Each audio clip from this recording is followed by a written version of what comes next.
అందరికీ నమస్కారం.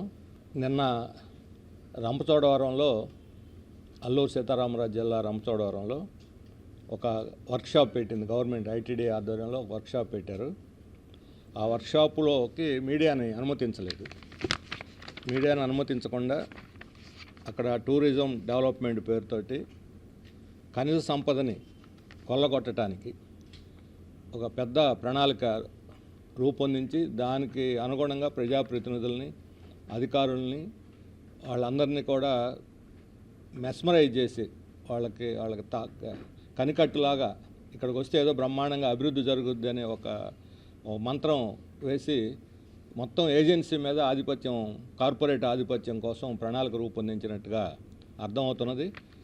అక్కడ ఆ వర్క్షాపు అయిపోయిన తర్వాత వాళ్ళు నిర్దిష్టమైన ప్రతిపాదనలు చేయకుండా ప్రజాప్రతినిధుల చేతనే, తెలుగుదేశం ఎమ్మెల్యేల చేతనే ప్రతిపాదనలు చేయించి దానికి అనుగుణంగా ప్రజాభిప్రాయాన్ని మలచడానికి ఒక పెద్ద కుట్ర జరుగుతుంది. ఆ నోటు ఇక్కడ టూరిజం అభివృద్ధి, మినీ పరిశ్రమల ఏర్పాటు, ఖనిజ సంపద అభివృద్ధి. అంటే అభివృద్ధి, టూరిజం మాటున ఖనిజ సంపదని దోచుకోవటానికే అసలు మొత్తం ఎత్తుగడ అంతా అనేది మనకి అర్థమవుతుంది. గతంలో అనేక సార్లు గిరిజనులు ఈ ఖనిజ సంపదని దోచుకోవటానికి కార్పొరేట్ కంపెనీలు వచ్చినప్పుడు బాక్సైట్ కానీ ఇతర మైనింగ్ వీటన్నిటిలో కూడా తీవ్రమైనటువంటి ప్రతిఘటన, చాలా పెద్ద ఎత్తున ప్రతిఘటన చేసిన తర్వాత ప్రభుత్వం వెనక్కి తగ్గింది.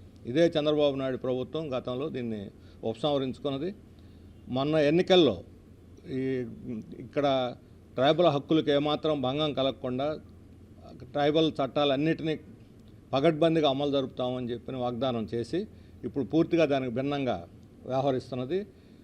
ఇది ఏజెన్సీని పూర్తిగా కార్పొరేట్ పరం చేయడానికి ఉద్దేశించబడినటువంటి ఒక పెద్ద కుట్ర జరుగుతున్నది ఏజెన్సీలు అనేది అర్థమవుతున్నది. ఇప్పటికే రకరకాలైనటువంటి పేర్లతోటి అర్బన్ నక్సల్స్ అని, కగార్ ఆపరేషన్ అని చెప్పి ప్రజల మీద, అమాయకుల మీద పోలీసులను ఉపయోగించి అల్లూరు సీతారామరాజు జిల్లాని రూదర్ఫర్డ్ జిల్లాగా మార్చడానికి ఒక గట్టి ప్రయత్నం ప్రభుత్వం చేస్తూ ఉంది. దీన్ని మేము పూర్తిగా వ్యతిరేకిస్తాం. ఈ రకమైనటువంటి అండర్ హ్యాండ్లో ఒక చాప కింద నీరులాగా మొత్తం గిరిజనుల యొక్క ఉనికిని దెబ్బకొట్టి కార్పొరేట్ ఆధిపత్యంలోకి ఈ ఏజెన్సీని తీసుకురావడానికి జరుగుతున్నటువంటి ఈ ప్రయత్నాన్ని తిరస్కరించి ప్రతిఘటించాలని చెప్పి మేము పార్టీ పిలుపునిస్తూ ఉన్నాము. ఇది ఇప్పుడు మొదలైంది కాదు, 2-3 నెలల నుంచి ఒక పథకం ప్రకారం జరుగుతున్నది. మన స్పీకర్గా ఉన్నటువంటి అయ్యన్న పాత్రుడు 3 నెలల క్రితం ఏజెన్సీ 170 చట్టాన్ని సవరించాలని ముందు ప్రతిపాదించాడు. దానికి వ్యతిరేకంగా 2 రోజులు బంద్ జరిగింది, పిలిపించారు. చంద్రబాబు నాయుడు క్లారిఫికేషన్ ఇచ్చిన తర్వాత ఒక అడుగు వెనక్కి తగ్గి వాళ్ళు 2వ రోజు బంద్ను ఉపసంహరించుకున్నారు. ఆ తర్వాత తెలుగుదేశం ఎమ్మెల్యే చేత అసెంబ్లీలో నాన్ ట్రైబల్ ఉద్యోగాల పేరుతోటి వాళ్ళకి నాన్ ట్రైబల్కి ఇళ్ల స్థలాలు కేటాయిస్తామని చెప్పిన పేరుతోటి ఒక ప్రకటన చేయించారు. అంటే భూమి మీద గిరిజనులకు ఉండేటువంటి హక్కుని ఒక్కొక్క అడుగు వెనక్కి లాగేదానికి ఒక పథకం ప్రకారం జరుగుతున్నది. మొన్న 3 రోజుల క్రితం పవన్ కళ్యాణ్ గారు, మన డిప్యూటీ సీఎం పవన్ కళ్యాణ్ గారు అరకు ప్రాంతంలో పర్యటించి అక్కడ కూడా అభివృద్ధి కార్యక్రమాలకి, రోడ్లకి, వాటికి వీటికి శంకుస్థాపనలు, ప్రారంభోత్సవాలు చేస్తూనే టూరిజం అభివృద్ధి పేరుతోటి పెద్ద ఎత్తున కంపెనీలని ఆహ్వానించడానికి సిద్ధపడుతున్నది. అక్కడ అప్పటికే పవన్ కళ్యాణ్ గారికి మా పార్టీ తరఫున, అదేవిధంగా ఆదివాసీ సంఘాలు, గిరిజన సంఘాలు మెమరాండాలు కూడా ఇచ్చినాయి. 170ని అది ఒక ప్రత్యేకమైన చట్టం మన ఏజెన్సీ ప్రాంతంలో రాజ్యాంగంలోని 5వ షెడ్యూల్ ప్రకారం 170 చట్టాన్ని మన రాష్ట్ర ప్రభుత్వం, ఉమ్మడి రాష్ట్రంలోనే మనం ఆమోదించుకున్నాం. ఆ తర్వాత పెసా చట్టం, అంటే గ్రామ సభలు ఏర్పాటు చేసి, ఈ మధ్యన ఎన్నికలు కూడా జరిగాయి, గ్రామ సభలు ఏర్పాటు చేశారు. ఈ గ్రామ సభలో అనుమతి లేకుండా అక్కడ భూమి 1 సెంటు కూడా ఎవరికి ఇతరులకి కేటాయించడానికి లేదు. అలాగే ట్రైబల్ అడ్వైజరీ కమిటీలు ఏర్పాటు చేయాలి. గత ప్రభుత్వం ట్రైబల్ అడ్వైజరీ కమిటీ ఏర్పాటు చేయలేదు, ఈ ప్రభుత్వం కూడా ఏర్పాటు చేయాలి. ఆ ప్రాంతంలో ఉండే ఎమ్మెల్యేలు, ఎంపీలు, ఎమ్మెల్సీ, ప్రజాప్రతినిధులతోటి ట్రైబల్ అడ్వైజరీ కౌన్సిల్ ఏర్పాటు చేయాలి. ట్రైబల్ అడ్వైజరీ కమిటీ యొక్క ఆమోదం లేకుండా, వాళ్ళ సిఫార్సు లేకుండా అక్కడ ఎలాంటి కార్పొరేట్, ప్రైవేటు ల్యాండ్ని గిరిజనేతలకి కేటాయించడానికి లేదు భూములు. కానీ ఇప్పుడు ఏకపక్షంగా ప్రభుత్వం ముందడుగు వేస్తున్నది. ఇది అల్లూరు సీతారామరాజు జిల్లాని అభివృద్ధి పేరుతోటి మొత్తం గిరిజనుల హక్కులను హరించడానికి ఉద్దేశించింది. గిరిజన హక్కులను హరిస్తే మేము చూస్తూ ఊరుకోము, తీవ్రంగా ప్రతిఘటన ఎదుర్కోవాల్సి వస్తుంది, ప్రజలు ఎదుర్కొంటారు. ఇప్పటికే పోలవరం నిర్వాహిస్తుల్లో రంపచోడవరం నియోజకవర్గంలో సగం ప్రాంత మండలాలు 7 మండలాలు పూర్తిగా మునిగిపోతా ఉన్నాయి. వాళ్ళకి ఇంతవరకు అసలు పునరావాసానికే దిక్కు లేదు. వాళ్ళకి ఎలాంటి అభివృద్ధి చర్యలు కార్యక్రమాలన్నీ ఆపేశారు, సంక్షేమ కార్యక్రమాలన్నీ ఆపేశారు. రెండో వైపున టూరిజం పేరుతోటి ఇప్పుడు కార్పొరేట్ కంపెనీలను ఆహ్వానించి వాళ్ళకి ఇప్పుడు అదానీ, గ్రీన్ కో లాంటి కంపెనీలకు 5 ఐడల్ పంపుడు స్టోరేజీలను కేటాయించారు. వాళ్ళ హక్కు లేదు, రాజ్యాంగ విరుద్ధం. ఐడల్ పంపుడు స్టోరేజ్ భూములు కేటాయించడం అంటే 117 ధిక్కరించడమే. అది కూడా ఏకపక్షంగా ప్రజల యొక్క గొంతు నొక్కి వాళ్ళు ఏకపక్షంగా అదానికి కేటాయించారు.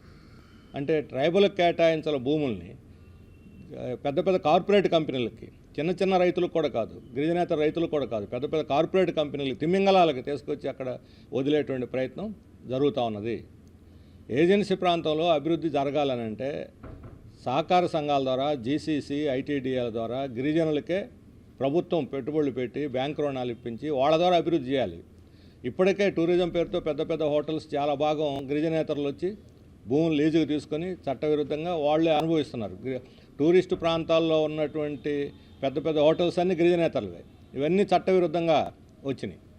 రేపు ఇప్పుడు ఈ ప్లాన్ కానీ సక్సెస్ అయితే పెద్ద ఇప్పుడు తాతాలు, బిర్లాలు, అదానీలు, అంబానీలు వస్తారు. ఇక చిన్న వాళ్ళు కూడా కాదు. అందువల్ల మొత్తం గిరిజన ప్రాంతం అంతా కూడా, ఏజెన్సీ ప్రాంతం అంతా కూడా సర్వనాశనం అయిపోతుంది. వాళ్ళ గిరిజనులకు ఉనికే దెబ్బతింటుంది. ఇప్పటికే ఈ ప్రాంతంలో నిరుద్యోగం చాలా పెద్ద ఎత్తున ఉన్నది. గిరిజన ఆదివాసీ యూత్ డిగ్రీలు, పీజీలు, బీటెక్లు చేసినటువంటి వాళ్ళకు ఉద్యోగాలు లేవు. జీవో నెంబర్ 3 దీన్ని సుప్రీంకోర్టు స్టాల్ చేసింది. చంద్రబాబు నాయుడు గారు దీన్ని మళ్ళీ పునరుద్ధరిస్తామని ఎన్నికల వాగ్దానం చేశారు. పవన్ కళ్యాణ్ మొన్న 2 రోజుల పర్యటనలో కనీసం దీని గురించి మాట మాత్రం కూడా ప్రస్తావించలేదు. దీన్ని పునరుద్ధరిస్తామని ఏం చెప్పలేదు. 117 అమలు జరుపుతామని చెప్పలేదు. షెడ్యూల్ 5 హక్కులు పరిరక్షిస్తామని చెప్పలేదు. అటవీ సంరక్షణ చట్టాన్ని అమలు చేస్తామని చెప్పలేదు. పోడు భూములకు పట్టాలు ఇస్తామని చెప్పలేదు. అంటే భూమికి, ఆస్తులకు సంబంధించిన ఏ విషయం ప్రస్తావించకుండా, చదువుకొని నిరుద్యోగులకి ఉద్యోగాలకు సంబంధించిన ఏ విషయం ప్రస్తావించకుండా కేవలం టూరిజం అభివృద్ధి గురించి మాత్రమే. ఇప్పుడు నిన్న రంపచోడవరంలో చెప్తున్నారు ఎమ్మెల్యేలు, టూరిజం అభివృద్ధి అయితే బాయ్స్ ఉద్యోగాలు వస్తాయట గిరిజనులకి. అంటే డిగ్రీ చదువుకున్న ఆదివాసీ పిల్లలు ఆ హోటల్లో బాయ్స్ పనులు చేయాలట. ఇదే వాళ్ళు చెప్పే అభివృద్ధి.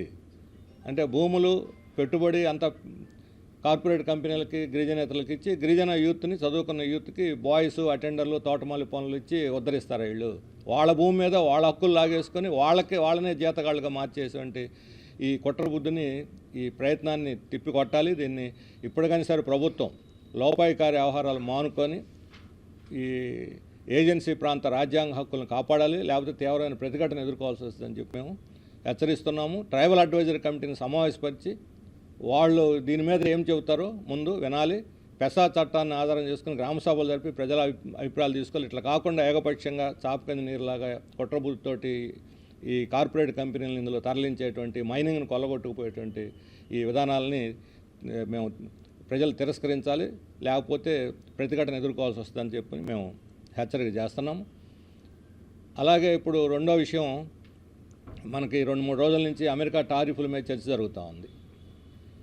ఈ మన భారతదేశపు ఆత్మగౌరవాన్ని, భారతీయ ఆత్మగౌరవాన్ని అమెరికాకి మోడీ తాకట్టు పెట్టాడు.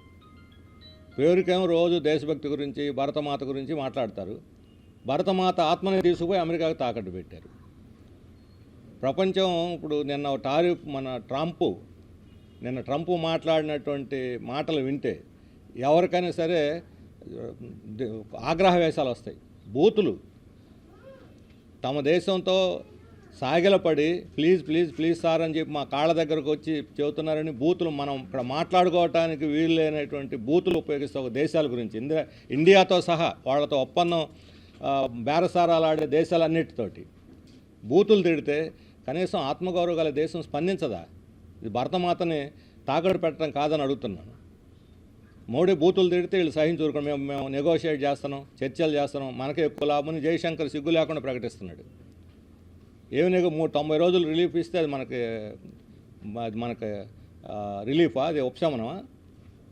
ఈరోజు ఆక్వా కానీ, వ్యవసాయ రంగం కానీ, టెక్స్టైల్స్ కానీ, ఇప్పుడు ఫార్మా మీద కూడా వేస్తూ ఉంటున్నారు. ఇప్పటిదాకా ఫార్మా లేదు అనుకుంటున్నాం, ఫార్మా మీద కూడా వేస్తున్నారు.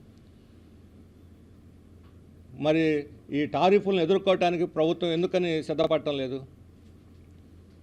నిజంగా ఆత్మగౌరవం గల ప్రభుత్వం, దేశభక్తి కలిగి భారతమాత యొక్క ముద్దు బిడ్డలు అయ్యే పనేది ఎవరైనా సరే, అమెరికా ఈ టారిఫ్ యుద్ధానికి వ్యతిరేకంగా కలిసి వచ్చి అన్ని దేశాలను కలుపుకొని పోరాడాలి.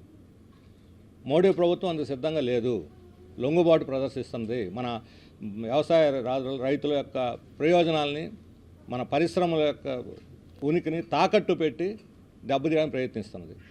ఇప్పటికే పెట్రోల్, డీజిల్ అమెరికాని దిగుమతి చేసుకుంటున్నాం మనం ఎక్కువ ధర పెట్టి. ప్రపంచ మార్కెట్లో పెట్రోల్, డీజిల్, ముడి పెట్రోలియం బ్యారెల్కి $60 లోపుగా పడిపోయింది. $75 నుంచి $60 లోపు పడిపోయింది. కానీ పెట్రోల్, డీజిల్ ధర తగ్గించరట, ₹2 అదనంగా ఎక్సైజ్ డ్యూటీ పెంచుతారట. ఈ ఎక్సైజ్ పెంచిన డ్యూటీ కూడా రాష్ట్రాలకు రాదు, సెస్ పేరుతో కేంద్రానికే పోతుంది. అంటే ఏమనాలి దీన్ని?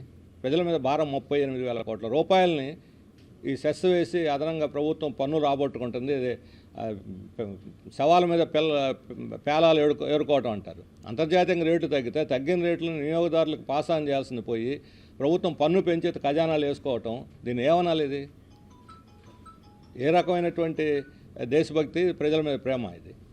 ఇక ఇది పెట్రోల్, డీజిల్ ధరల్ని ₹2 ఇమ్మీడియట్గా తగ్గించాలి, గ్యాస్ పెంచిన ₹50 తగ్గించాలని కూడా మేము డిమాండ్ చేస్తున్నాము.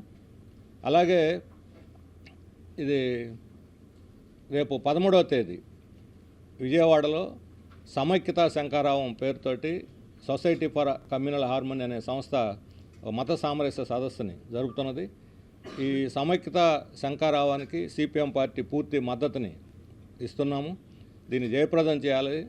జాతీయ సమైక్యతను కోరుకునే వాళ్ళు, మత సామరస్యాన్ని కోరుకునే లౌకికవాదులందరూ కూడా ఈ సదస్సుకు హాజరై, ఇది పార్టీలకు అతీతంగా, రాజకీయాలకు అతీతంగా జరుగుతున్నటువంటి సదస్సు కాబట్టి దీన్ని జయప్రదం చేయాలని చెప్పి కూడా మేము కోరుతున్నాం.